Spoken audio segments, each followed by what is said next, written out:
Ini informasi dari Papua. Satgas Pamtasri PNG Batalion Infanteri 132, Bima Sakti, Yonif 132, BS, menangkap mantan Sekjen Tapol, Napol TPNO PMKKB Papua, Yusak Pakage, di Jalan Poros Mabo, Kecamatan Muara Tami, Kota Jayapura, Provinsi Papua.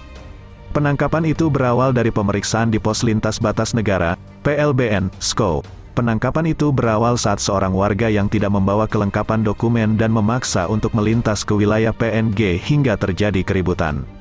Anggota Satgas Pamtasri PNG Yonif 132, BS yang sedang berjaga di lokasi, yaitu Prakayayan, Pratu Agum, dan Prada Munte menghampiri tempat keributan dan bermaksud untuk menyelesaikan keributan tersebut. Tetapi situasi justru semakin memanas, karena masyarakat tersebut tidak kooperatif dengan petugas, ujar Wadan Satgas Pamtas Yonif 132, BS, Mayor Zulfikar. Personel Satgas semakin curiga, setelah mendapatkan informasi dari berbagai pihak. Warga tersebut diketahui bernama Yusak Pakage, 45. Selanjutnya, personel Satgas langsung mengamankan sementara yang bersangkutan di kantor imigrasi PLBN SKO. Dia langsung memerintahkan Kapten If Putra Zendrato selaku dan Kipur A Satgas untuk mengamankan Yusak Pakage di daerah yang relatif aman setelah melintasi pos Muara Tami.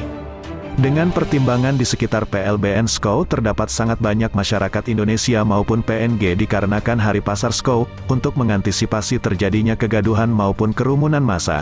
Tak lama kemudian, Yusak Pakage meninggalkan PLBN SKO menuju Kota Jayapura.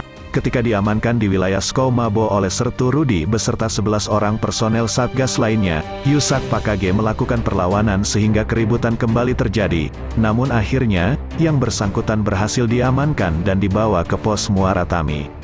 Mayor If Zulfikar bersama Kapten If Putra melaksanakan pemeriksaan terbatas terhadap Yusak Pakage. Diperoleh informasi Yusak hendak melintas ke Vanimo PNG, namun, karena tidak membawa dokumen, petugas imigrasi melarang untuk melintas. Namun yang bersangkutan tetap memaksa untuk melintas dan melakukan perlawanan. Setelah dilakukan pendekatan yang persuasif dan humanis, Yusak Pakage meminta maaf atas perbuatannya. Ujarnya, setelah melaksanakan pemeriksaan, pihaknya langsung melaporkan kejadian tersebut kepada Dan Satgas Letkol If Ahmad Fauzi, yang kemudian mendapat perintah agar berkoordinasi dengan aparat kepolisian dalam upaya mengantisipasi perkembangan situasi adanya kemungkinan bahwa yang bersangkutan adalah DPO KSPOL. Setelah itu, dia langsung berkoordinasi dengan Kapol Subsektor SKO Ibda Alexander Yarisetu. Aparat Polsek Muara Tami tiba di pos Muara Tami untuk melaksanakan pemeriksaan keterangan secara bersama-sama. Dari hasil pemeriksaan, diketahui Yusak Pakage merupakan mantan Sekjen OPM. Berdasarkan informasi tambahan dari berbagai sumber, diketahui bahwa Yusak Pakage adalah mantan Sekjen Tapol, Napol TPNO PM dan aktivis kemerdekaan Papua yang mengibarkan bendera bintang kejora, ungkapnya. Selain itu, Yusak Pakage diketahui merupakan anggota OPM aktif yang mendeklarasikan perundingan kemerdekaan Papua kepada Presiden RI Joko Widodo melalui tayangan video yang dipublikasikan melalui salah satu media sosial pada tanggal 18 April tahun 2023 lalu. Diduga Yusak Pakage berencana akan melintasi perbatasan ke PNG dalam rangka menghadiri acara ULMWP, United Liberation Movement for West Papua, merupakan kegiatan yang diselenggarakan oleh Benny Wenda, yang didapatkan informasi sementara bahwa akan diselenggarakan pada bulan Juli tahun 2023 di PNG.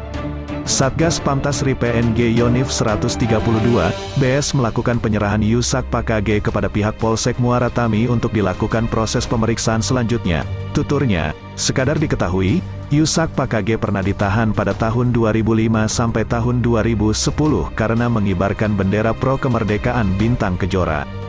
Dia merupakan seorang tahanan politik dari tahun 2004 hingga 2010. Yusak kembali ditahan pada tahun 2012 saat menghadiri sidang salah satu tahanan politik lainnya, dan lalu didakwa dengan tuduhan memiliki sebuah pisau lipat. Pada tanggal 26 Mei tahun 2005, Yusak Pakage dan Philip Karma dinyatakan bersalah atas tuduhan makar. Yusak Pakage dihukum 10 tahun penjara, 2 kali lebih lama daripada tuntutan awal jaksa penuntut yang telah menyebabkan kemarahan massa 2 minggu sebelumnya. Namun, Pada tanggal 24 Agustus Yusak Pakage berhasil kabur dari penjara untuk beberapa jam. Dia kabur saat melakukan kunjungan ke rumahnya untuk mengambil sebuah buku. Yusak kembali ditangkap beberapa jam setelahnya, di kantor Elsam Papua, sebuah organisasi hak asasi lokal. Yusak Pakage dibebaskan dari penjara pada tanggal 7 Juli tahun 2010.